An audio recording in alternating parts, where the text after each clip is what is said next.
I want to break down some of the biggest lessons that I've learned about love and relationships over the last year. And I want to make this video because a few days ago, Aina and I, we celebrated our 1-year anniversary, which is a big deal, especially for me, because for those of you who don't know, in the past, I had so many relationships that were very short or that were just destructive. And for example, my longest relationship was around maybe 4 to 5 months. And my shortest relationship was 2 days.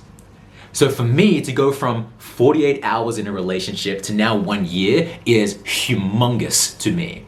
So I've learned a lot of lessons, and I want to be sharing these lessons not from a space of, I know all the answers now and I'm a relationship coach. Hell no.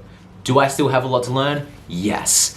I'm still a white belt when it comes to relationships. I'm still a white belt when it comes to love. So instead, I'm sharing this from a place of, these are some of the things that I've learned. I still don't know all the answers, still have a lot to learn, but here is what I've learned and here's what's helping me. And here's what I feel has been really helping the relationship. So with that said, let me get into the very first thing. So the first thing that I've learned is that it takes more than love for a relationship to work.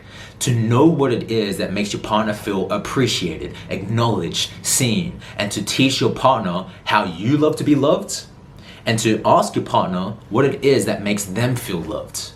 For example, early on in the relationship, some of you guys already know about the 5 love languages. If you don't know what that is, search it up. But it was so important for me to be like, hey, Aina, what makes me feel appreciated? What makes me feel seen? What makes me feel loved is when we're walking, and when you grab my arm when we're walking, like that makes me feel loved. When we're on the scooter and you're behind me, and instead of you just chilling at the back, there's times where you sometimes will rub my arm, or there's times where you will hug me, and that makes me feel super lit up. So I just want to let you know that, because now I'm letting her know how to quote unquote win. I'm teaching her, I'm showing her, like, this is what makes me feel loved. The second thing that I've learned is that vulnerability bonds. When we first got together, Aina and I, there was a time where we just said to each other, these are all of my insecurities. All the shit that I don't want to let you know, here it all is. And it was such a beautiful moment where we just connected so deeply because we were letting the other person in, we were showing the other person our shadow. Those parts of us that we don't want to tell anyone. Those parts of us that we want to just sweep under the rug and hide. But we just sat in front of each other and said, these are my insecurities. Here's what I feel insecure about. Boom, boom, boom, boom, boom. And then she was saying, here's what I'm insecure about. Boom, boom, boom. And we just shared this beautiful moment together, and it really created a very strong bond. So being able to be transparent, as scary as it is, being able to be fully vulnerable, as scary as it is, truly bonds us. So that's something that really has helped and continues to help as we just acknowledge anything, any insecurity or any type of emotion that might emerge that we don't want to acknowledge that is there, such as jealousy, right? Being able to say, you know what, that makes me feel jealous. Or you know what, this is what is making me feel this way. I don't want to share it, but I just feel like it's important to really let you know how I'm feeling about this. So that's the second thing that I've learned. The third thing that I've learned is that the most important thing that I could do for Aina is actually take care of me. For those of you who've been following me for a while, especially on Instagram, you might have remembered a few months ago where I posted about me relapsing into past addictions and me now attending 12-step meetings and so on. And there was, in that specific period, I remember where it was very hard for my heart to be open, for me to be loving, for me to be able to truly be present with Aina, because I was going through my own emotional turbulence in that period of my life. And I've learned now from that experience that for me to show up in the relationship fully loving to Aina, I must take care of me. I must fill my cup up so much to the point where that is overflowing and I'm able to give from whatever it is that is overflowing, compared to me running on 1% battery and trying to be present, trying to be loving. So I've learned the importance of deep self-care, little things like getting enough sleep, little things about self-regulating my emotions, speaking to other people outside of the relationship about things that I'm going through to really make sure that I'm being the very best version of myself to present to Aina, right? So that's a big thing that I've learned. Another thing that I've learned is that not everything will be perfect, but find a way to make it work. For example, I'll give you a few examples here, right? So one of the things, if you guys were in my room right now, you guys would be like, yo, Matt, why the hell is this room so cold? Like, my room is 24/7 like a freezer. I just love cold, but for Aina, she loves just normal room temperature. But for those of you who have been to Bali, normal temperature in Bali is like a heater. So we are total polar opposites when it comes to room temperature. This is just a small little example. But what she really taught me is to break the paradigm of the relationship template that we get from society. What do I mean by this? I remember there was a time where Aina said to me, okay, you like sleeping in cold rooms. I hate sleeping in cold rooms. I love sleeping in warm rooms. So who says that we have to sleep in the same bed together? We can still make love, we can still snuggle, we can still do all that stuff, but when it comes to sleeping, who says that we have to be in the same room together? Why do we have to suffer while sleeping?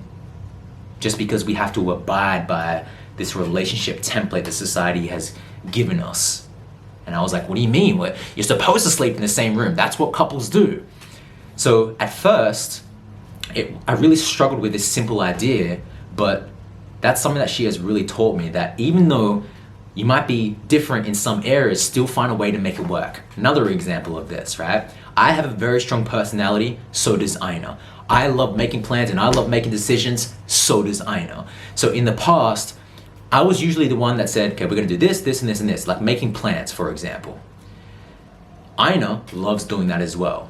So here we are clashing. I wanna do this. I wanna do this. I don't wanna do this. So like, what did we do? We created a little thing where we say, okay, this weekend, you make the plans, whatever it is that you wanna do, we're going to do that. The next weekend, you get to make the plans, whatever it is that you wanna do, I'm going to do that, no complaints, I'm just going to follow whatever it is that you wanna do and have an amazing time at it.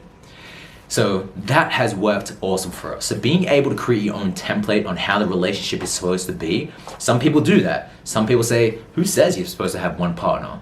And they have a polyamorous relationship. That's not for me, that's not for us, but some people do that. So just being able to create your own paradigm or break out of the paradigm and create what works for you based on the context of the specific situation in your relationship. Another thing that I've learned is to accept and love your partner rather than project your ideals about what a partner should be or how you want them to be in your own mind.